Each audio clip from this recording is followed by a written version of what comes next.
Hello नमस्कार, मेरा नाम है अविनाश और आप सभी का हमारे चैनल पे दोस्तों स्वागत है। शाहिद अफरीदी के बारे में मैं पहले से ही कहता था कि भैया ये सियासी बंदा है और जब ये क्रिकेट खेल रहा था पाकिस्तान के लिए तब भी ये सियासी खेल खेलता था और वहां से हटने के बाद तो भाई अब सबके सामने ही आ गया है कि शाहिद अफरीदी दरअसल में है कैसा। इमरान खान इसके बारे में बहुत सही बात करते थे, जो भी करते थे। खैर अभी इमरान खान तो आपको भी पता है कि अडियाला जेल में है, लेकिन उन्होंने जो बात कही थी कि शाहिद अफरीदी जो है ना बड़ा सीधा बंदा नहीं है, बहुत ज्यादा चालाक है और इस बात का सबूत भी हम सबको एक बार फिर से मिल गया। हालांकि बराबर मिलता रहता है, इसमें कोई दो राय नहीं है, बराबर मिलता रहता है। लेकिन अभी एक जगह अशरफ ने जो है एक इंटरव्यू दिया और उसमें साफ तौर पे उन्होंने बोला है कि भैया जो शाहिद अफरीदी जब सिलेक्शन कमेटी के जो पार्ट बने हुए थे, वो अंतरिम जो पार्ट बने हुए थे, उसमें उन्होंने कभी ये नहीं कहा था कि मोहम्मद रिजवान को तुम कप्तान बनाओ।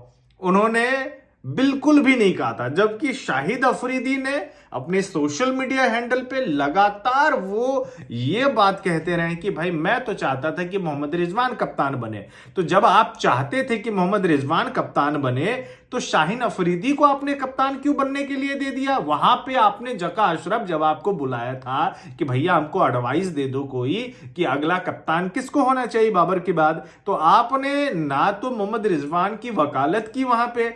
ठीक है, ये पर्दे के पीछे की बात है। जब आप टीवी पे आते हैं, कैमरा ऑन होता है और वहां पे आप सियासी खेल खेलने लगते हैं कि मैं तो चाहता हूं कि मोहम्मद रिजवान को कप्तान बनाया जाए ताकि आपकी इमेज जो है वो मीडिया में जो है ना एक न्यूट्रल बंदे की तौर पे बना हुआ रहे।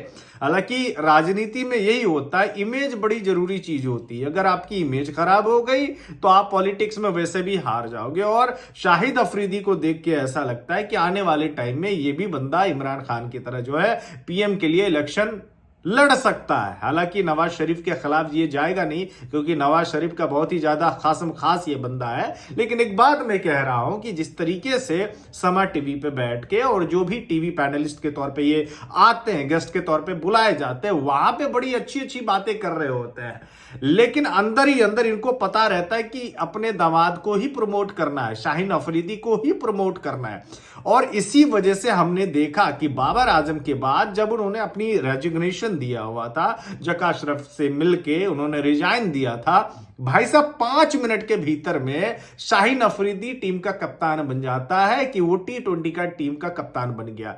तो आप इस बात से अंदाजा लगा सकते हैं कि बातें तो बहुत पहले हो चुकी होगी। मतलब ऐसे थोड़ी होगा कि बाबर ने रिजाइन दिया है, बाबर ने रिजाइन दिया और अपने मन से, मतलब पीसीबी का जो सोशल मीडिया हैंडल है वो अपने मन से ग्राफिक डिजाइनर बना दिया, चलो भाई ऐसा कर लेते हैं, रिजवान या बाबर या शादाब या फिर शाहीन, है ना, आंख बंद करके शाहीन की इमेज आ गई, उसकी फोटो लगा के ऐलान कर दी। ऐसा तो नहीं होता है ना, अक्कड़ बक्कड़ बम्बई में ऐसा होता है ना, ये तो खेल खेला नहीं था। तो इसका मतलब है कि शाहिद अफरीदी जका अशरफ में बहुत पहले ही वर्ल्ड कप के टाइम ही बात हो चुकी होगी कि हम बाबर के बाद आपको कप्तान बना रहे हैं। और शाहिद अफरीदी जो कल तक ये लिखा करते थे कि सोचना भी मना है हैशटैग और हम बाबर आजम के साथ हैं, उन्होंने 5 मिनट के भीतर में ही कप्तानी ले ली थी और वो पाकिस्तान टीम के कप्तान बन गए थे। तब भी शाहिद अफरीदी ये बात कह रहे थे कि भैया हमें तो कप्तानी नहीं लेनी है, हम नहीं चाहते हैं कि शाहिद अफरीदी कप्तान बने, लेकिन अंदर ही अंदर दामाद को प्रमोट कर रहे थे। आप उनके फादर इन लॉ है, आप उनके जो है ससुर जी है, बाप के समान है। आप ये सजेशन नहीं दे सकते थे कि भाई शाहीन ऐसा है, हम भी कप्तान बन चुके हैं और पाकिस्तान टीम की कप्तानी करना खतरों से खाली नहीं है, कांटों पर बैठने जैसा है। अगर आप इस कप्तानी लेते हैं तो आपको बहुत ज्यादा जलील भी होना पड़ सकता है। तो क्या शाहिद अफरीदी की ये बात नहीं मानते?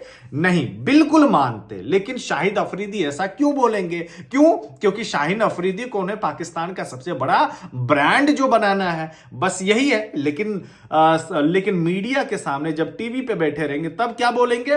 भाई हम तो चाहते थे कि रिजवान को कप्तान बनाया जाए, रिजवान अच्छा कप्तान है, रिजवान ये है, रिजवान वो है। और क्रिकेट में ना एक बड़ा जबरदस्त, मैं हमेशा ये बात कहता हूं कि प्लेइंग 11 में जो बंदा नहीं रहता है ना, जो प्लेइंग 11 से बाहर होता है, वो सारे के सारे लेजेंड्स ही होते हैं, है ना, जो खेल रहे होते हैं वो दुनिया को बेवकूफी लगती है। इसलिए आप देखोगे किसी मैच में अगर कोई खराब प्रदर्शन दे दिया और कोई बाहर बैठा हुआ है तो लोग बोलेंगे भाई तुमने उसको क्यों नहीं खिलाया, और जब वो खेलेंगे कोई और बाहर बैठेंगे तो लोग बोलेंगे भाई तुम उसको क्यों नहीं खिलाया। पाकिस्तान टीम में भी सेम हो रहा है। बाबर की कप्तानी सबने देख ली, बोल रहे थे कि शाहिन अफरीदी को कप्तान बनाओ, शाहिन अफरीदी की कप्तानी देख ली, क्योंकि जब बाबर कप्तानी कर रहा था शाहिन सबको जो है इमरान खान नजर आ रहा था, लेकिन शाहिन ने जैसे ही कप्तानी की 4-1 से धूल चटाई थी न्यूजीलैंड की टीम ने अपने घर में, बहुत अच्छे तरीके से पाकिस्तान की टीम पेले गए वहां पे। तो उसके बाद जो है शाहिन अफरीदी सबको बुरे लगने लगे। अभी रिजवान सबको अच्छा लग रहा है, रिजवान भी कप्तान बनेगा, ये भी पेला जाएगा अगर इंग्लैंड की मजबूत टीम के साथ जो है ये कप्तानी की इनके अगेंस्ट खेला तो। बात इतनी सी है कि पाकिस्तान के पास कोई बैकअप वैकअप है नहीं, बातें बहुत ज्यादा करते रहते हैं। इनके फॉर्मर क्रिकेटर्स उतने ही ज्यादा दोगले हैं, इसका कोई गारंटी नहीं है कि कब क्या कौन बोलेगा।